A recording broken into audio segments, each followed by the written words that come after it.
English education hub में आपका स्वागत है। आज हम डेविड मलूफ की एक बहुत ही कमाल की और गहरी कविता the presence of wild lemons को लाइन बाय लाइन समझने वाले हैं।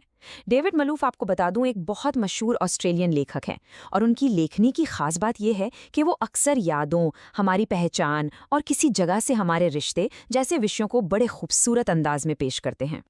तो चलिए अब सीधा इस कविता की दुनिया में चलते हैं।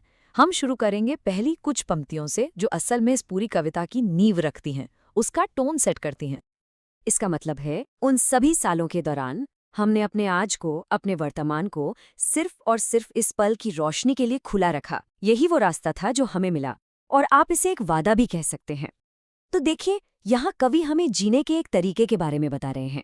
एक ऐसा तरीका जिसमें हम हर पल को, हर लम्हे को पूरी तरह से महसूस करते हैं, बिना किसी फिल्टर के। अच्छा, अब इन कॉन्सेप्ट्स को थोड़ा और गहराई से समझते हैं। कीपिंग द प्रेजेंट ओपन का सीधा सा मतलब है कि आप हर वक्त जागरूक हैं, आप चीज़ों को ग्रहण करने के लिए तैयार हैं। Light of just this moment का मतलब है कि असली कीमत और असली क्लैरिटी वो अभी में है, इसी पल में है। और प्रॉमिस, ये वो उम्मीद है, वो भरोसा है कि अगर हम इस तरह से जिएंगे तो ये रास्ता हमें कहीं सार्थक, कहीं मीनिंगफुल ज़रूर लेकर जाएगा। इन लाइनों का भाव ये है कि ये वादा कि जले हुए पेड़ों के तनों के बीच से शुरू होकर भी ये रास्ता कहीं ना कहीं तो ज़रूर पहुंचेगा। और यहाँ इन जंगली नींबुओं के बीच आकर हमें ऐसा महसूस हुआ जैसे हमारे शरीरों का आगे किसी खास मौके पर इंतजार हो रहा है। यहाँ ब्लेज ट्रंक्स यानी जले हुए तने, जानते हैं ये क्या दिखाते हैं? ये दिखाते हैं कि रास्ता आसान नहीं था, अतीत में मुश्किलें थीं, संघर्ष थे, पर उसके बावजूद एक यकीन है कि इस सफ़र की एक मंजिल है। तो अब सवाल ये उठता है कि इस यकीन का आधार क्या है? चलिए आगे बढ़ते हैं और देखते हैं कि कवि को ऐसे क्या सबूत, क्या प्रूफ्स मिलते हैं जो उनके इस विश्वास को और पक्का करते हैं। इन पंक्तियों का मतलब है, एक सबूत था कांटों के बीच मौजूद उस सख्त छिलके वाला फल। हमसे पहले कोई यहाँ आया था और उसने इन्हें लगाया था ताकि इनकी धूप जैसी चमक को काटकर ड्रिंक्स में मिलाया जा सके। तो ये जंगली नींबू पहला सबूत है।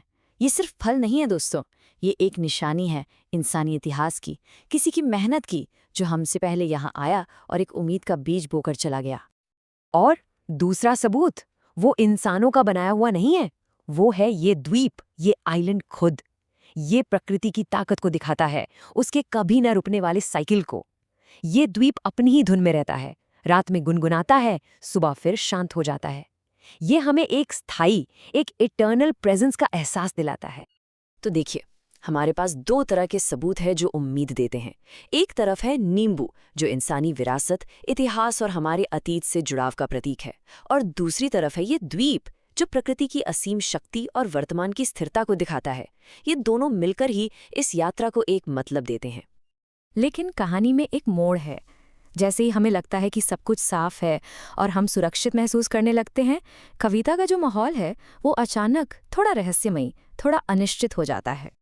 इसका मतलब है, वर्तमान हमेशा हमारे साथ है, हमेशा खुला है, पर सवाल ये है कि ये खुला किसके लिए है? उस अंधेरे में जहां हम बढ़ रहे हैं, जब शाम के 7 बजते हैं, जिन पी जाती है और पक्षी इकट्ठा होते हैं, ये कौन बता सकता है? ये एक बहुत बड़ा टर्निंग पॉइंट है। अब तक जो खुला हुआ वर्तमान हमें रोशनी की तरफ ले जा रहा था, वही अब एक अनजाने अंधेरे की ओर भी इशारा कर रहा है। अब ये सवाल मैं आपसे पूछती हूँ, अगर हमारा आज, हमारा वर्तमान हमेशा खुला है, तो ये आने वाला अंधेरा आखिर है क्या? क्या ये आने वाला कल है, भविष्य, या कोई अनजाना डर, या फिर ये सिर्फ रात है, हमारी नींद है, या शायद मौत का प्रतीक है? जरा सोचिए, कितनी खूबसूरत और नाजुक इमेज है ये। कॉम्पैक्ट्स मेड ऑफ साइलेंस, यानी खामोशी में हुए समझौते। ये एक ऐसी गहरी समझ की बात करता है जिसके लिए शब्दों की जरूरत नहीं। और बांसुरी की धुन पर कुछ झिझकते हुए तारों का पानी पर चलना, ये एक जादुई, एक शांत माहौल बना देता है, जैसे इंसान और प्रकृति के बीच कोई गहरा अनकहा रिश्ता हो। तो अब इस पहेली को, इस जाने पहचाने रास्ते और अनजाने अंधेरे के बीच के तनाव को कविता कैसे सुलझाती है? जवाब हमारे अपने शरीर में ही छुपा है। चलिए देखते हैं। इसका अर्थ है, मैं अब एक अलग मौसम में लेटा हूं, हालांकि शरीर वही है, और यही वो जगह है जहां वो मुश्किल रास्ता मुझे लेकर आया। हमारी नींद उस अंधेरे का ही एक विस्तार है। तो बात यह है कि इस लंबे सफर की असली मंजिल कहीं बाहर नहीं थी, वो हमारा शरीर ही है। मौसम बदलते रहते हैं, वक्त बदलता है, पर शरीर वही रहता है। और हमारी नींद वो एक पुल की तरह है जो हमें उस अनजाने अंधेरे से जोड़ती है। तो इन आखिरी लाइनों में शरीर के रोल को हम 3 हिस्सों में समझ सकते हैं बहुत आसानी से। पहला, शरीर ही हमारी असली मंजिल है, द डेस्टिनेशन। दूसरा, ये एक कनेक्टर है जो नींद के जरिए हमें समय के बहाव से और उस अंधेरे से जोड़ता है। और तीसरा, ये एक गवाह है, द विटनेस, जो बस साथ चलता है ये देखने के लिए कि आगे क्या होता है। और अब हम कविता के बिल्कुल आखिर में आ गए हैं, जहां समय, जगह और यादों के सारे धागे एक बहुत ही पावरफुल इमेज में एक साथ बुन दिए जाते हैं। इसका अनुवाद है, जो चीज़ गुजर रही है वो समय है, और वो बादल हैं जो हमारी सांसों से बने कल में पिघल रहे हैं। और साथ में है नींबू की वो महक जो किसी दूसरे देश में जंगली हो गई है, लेकिन उसकी खुशबू वो हमेशा अपनी जैसी ही रहती है। तो इस पूरी कविता का सार क्या है? चलिए फटाफट देखते हैं। पहली बात, जीवन की यात्रा माइंडफुल होकर जागरूकता के साथ जीने का नाम है। दूसरी, हमें जिंदगी का मतलब इंसानी इतिहास और प्रकृति दोनों में मिलता है। तीसरी और बहुत जरूरी बात, समय गुजर जाता है लेकिन हमारी असली पहचान और हमारी यादें हमेशा कायम रहती हैं। और आखिर में, हमारा शरीर हर बदलाव में एक एंकर की तरह हमारा साथ देता है। और ये आखिरी इमेज, ये इस पूरी कविता का दिल है। कवि कह रहे हैं कि जैसे नींबू की महक होती है, वो चाहे कहीं भी हो, किसी भी देश में जंगली होकर उगे, उसकी अपनी खुशबू कभी नहीं बदलती।